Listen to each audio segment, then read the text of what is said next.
Ada orang tidak tampan, tidak putih, tapi rajin sholat. Mukanya itu ada zainul wajhi, ada nur, ada cahaya. Kenapa aku bisa begitu? Karena dalam hadis Rasul, ma sajadlillahi illa rafa'allahu biha darajah. Tidaklah orang sujud satu kali, ketika dia angkat kepala dari sujudnya, Allah angkat derajatnya.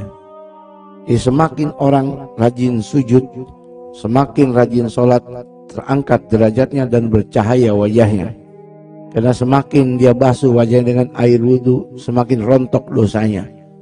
Karena dari sholat zuhur ketemu sholat asar, asar ketemu maghrib, maghrib ketemu isya, isya ketemu subuh.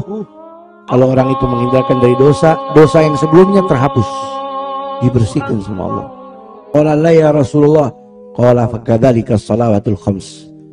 Gimana kalau depan rumah kalian ada kolam, setiap hari berenang, berendam 5 kali, apakah masih ada sisa kotoran noda di tubuhnya? Enggak ada ya Rasulullah, pasti bersih. Begitu juga sholat. Orang yang rajin sholatnya bersih dia dari dosa. Makanya disebut sholat itu hiasan, ya, di wajahnya bercahaya. Ada lambang sholat, cahaya di wajah mereka, ya. Di hari kiamat bercahaya.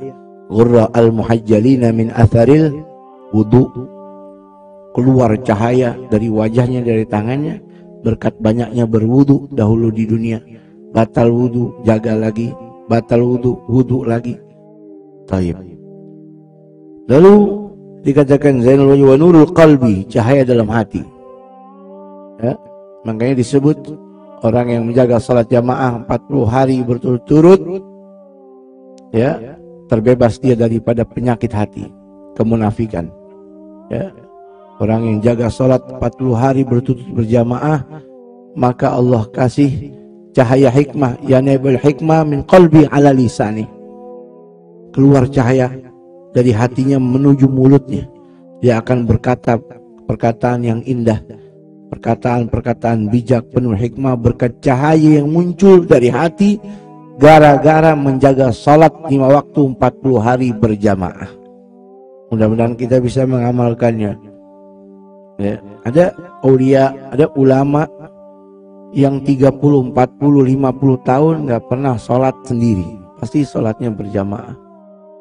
Akhirnya jadi orang yang istiqomah, maka memancarlah cahaya dalam hatinya. Ruya Rasulullah SAW diriwayatkan hadisnya, salatul rajuli nuru fi qalbih. Salatnya seorang itu cahaya dalam hatinya. Faman syaa minkum, siapa orang menginginkan cahayanya berlimpah, falyunawwir qalbah, hendaklah dia terangi hatinya, banyakin salat. Ya, subhanallah. Bagi orang yang sering bangun malam untuk bertahajud, Allah kasih di wajahnya wibawa, Allah kasih di wajahnya cahaya, keindahan, keanggunan berkat tahajud, ya. Dan tanda sujud ini di wajah, ya, maaf, bukan di jidat. Habib, ini muncul sendiri, oh nggak apa-apa, nggak masalah, jangan dibikin-bikin aja. Dalam hadis dalam tafsir Imam Baghawi, riwayat hadis, saya melihat ada seorang sahabatnya yang masih gagah, tapi ada tanda di jidatnya, lambang kalau dia ini seakan-akan rajin sujud. Innaka mura'i, kata Nabi, kamu sahibur riya. Ya, artinya tanda, kata ulama, Nabi itu di jidatnya nggak ada tanda. Makanya kita lihat orang-orang alim di negeri kita ini, baik para habaib atau kiai, itu jarang kita jumpai ada hitam di jidatnya, itu nggak ada. Wallahu alam. Tapi ada sebagian kelompok, ya, masih muda sudah ada balak 3, balak 2, ya, kita nggak tahu, ya. Itu cahaya muncul di wajah, ya. Simahum fi wujuhihim, bukan fi judurihim, bukan di kening mereka, tapi di wajah, penuh dengan cahaya berkat sujud, berkat sholat.